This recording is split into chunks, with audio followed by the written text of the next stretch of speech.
আবার চলে এলাম ডেলি লাইফ ট্রাফিক নিয়ে। ট্রাফিক মানেই হচ্ছে যে কোনো দিন ভালো, কোনো দিন খারাপ, কোনো দিন অনেক ভালো আর অনেক ভালো। তো আজকে ছিল শিয়ার জন্মদিন, তো আপনারা দেখেইছেন প্রথম ব্লগে যে কি করেছি আমরা, কিন্তু ওই ব্লগটা পুরো কমপ্লিট হয়নি। তো আবার একটা সেকেন্ড পার্ট তৈরি করতে হলো, তার মধ্যেখানে আবার কফিও তৈরি করতে হলো। তো কফিটা বানাতে বানাতে খুব হাসাহাসি হচ্ছিলো, বাড়িতে সবাই এসেছিলো, খুব মজা হচ্ছিল। তো বাচ্চাগুলো মানে পুলে বদমাইশি করছিল, গিয়েছিলো ওখানে মজা করছে। দিদা পা ঝুলিয়ে বসে ওদেরকে হচ্ছে যে গাইড করছে, আর ভাই ওখানে শিয়াকে নিয়ে ওখানে পুলের মধ্যে, দুজনেই সাঁতার জানে না, আর বাপিদা ঘাড়ের মধ্যে শিয়াকে নিয়ে গোটা পুলটা ঘুরে বেড়াচ্ছে। এটাই তো আনন্দ, এটাই তো একটা জীবনের আনন্দ আর কি। ছোট ছোট জিনিস দিয়ে, ছোট ছোট মুহূর্তগুলো দিয়ে আনন্দে থাকা, খুশিতে থাকা।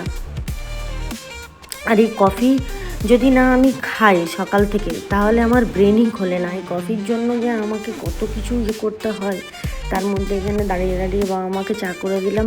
চা খেতে খেতে ওরা আবার ওদের সাথে গল্প করছিল। আমি আবার মাকে জিজ্ঞেস করছিলাম, কি গো এখানে থেকে ভালো কি রিসর্টে লাগবে? বলছে না না, এখানেই ভালো। তো যাই হোক, এই করতে করতে দুপুর হয়ে গেল। থালাটা সাজানো হয়ে গিয়েছিলো শিয়ার, এটা আমি আর মা মিলে সাজিয়েছিলাম। তো আমার বেশ ভাল লাগছিল, সুন্দর হয়েছিল সাজানো। একে একে করে বাবা আশীর্বাদ করলো, ওকে একটু পায়েস খাইয়ে দিল। দাদু অন্ত প্রাণ, মানে দাদু কিছু যদি না করলো, সবার ফার্স্ট হচ্ছে দাদু, মানে সব সময় থাকে কাছে, তো লেগ পিসটা ওকে দিতেই হবে। তো তারপরে মা আসলো, মা হচ্ছে একটুখানি ওকে খাইয়ে দিল। ওর আবদার হচ্ছে সবাই ওকে একটু একটু করে খাইয়ে দেবে, আর ও বসে বসে খাবে, এটাও মজা করবে। আর ও বলে বলে দেবে একটু পায়েস দাও, একটু ভাত দাও। তো এই রকমভাবেই খুনসুটিভাবেই চলে। আমার মায়ের সাথে ওর 36 আঁকড়া। হ্যাঁ, আমার মাও যেমন, ও সেরকম। তো তারপরে আমার দিদা, ও খুব ভাগ্যবান যে আমার দিদার হাতে ও পায়েস খাচ্ছে। তো এটা সবার ভাগ্যে হয় না। তো অনেক বড় ব্লেস ভগবানের যে ও আমার দিদার হাতে আশীর্বাদ পাচ্ছে, ও আমার দিদার কোলে খেলতে পাচ্ছে। তো তারপরে বাবাই ওকে খাইয়ে দিল। তো ওকে পায়েস খাওয়াচ্ছিল, মাংস খাওয়াচ্ছিল। তো বলছিল তুমিও খাও, ভালো হয়েছে। হ্যাঁ, তারপরে আমার পালা, আমি একটুখানি পায়েস খাইয়ে দিলাম। আর আমার একটুখানি ছোট বাচ্চাদের সাথে একটু খুনসুটুমি করতে বেশি ভালো লাগে, এবং ওর সাথে তো আর একটু বেশিই করতে ভালো লাগে, কারণ কি ও ভীষণ শান্ত। তো বেশি তো দুষ্টুমি করে না।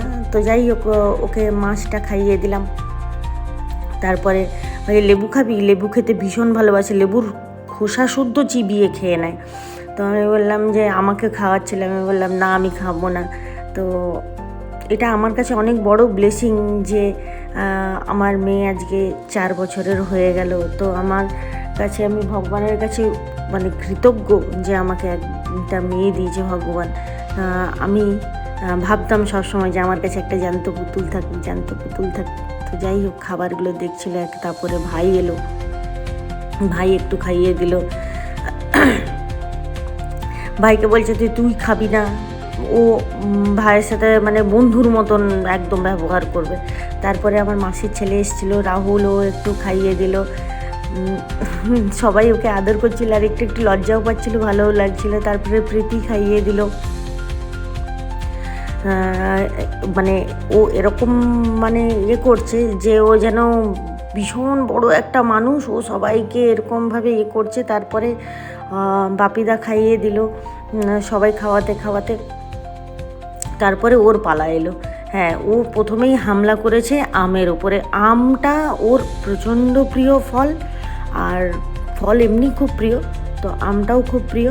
তো এরকমভাবে কেটে দিয়েছি, তো ওই জন্য না খুব আনন্দ পেয়েছে। তো যাই হোক, এরকম করতে করতে অনেকটা বেলা গড়িয়ে গিয়েছিল। ও খাওয়া দাওয়াটা করতে করতে আমরাও খেতে বসবো বলে রেডি হচ্ছিলাম। তো পরের ব্লগটাই আপনারা দেখবেন যে আমরা কিভাবে খাওয়া দাওয়া করলাম এবং কিভাবে দুপুরটা কাটালাম। এত খাওয়ার দেখতে দেখতে না খুব খিদে পেয়ে যাচ্ছিলো। তো চলুন খেয়ে নিই সবাই। সবাই ভালো থাকবেন, সুস্থ থাকবেন, এবং নেক্সট ব্লগটা অবশ্যই দেখবেন।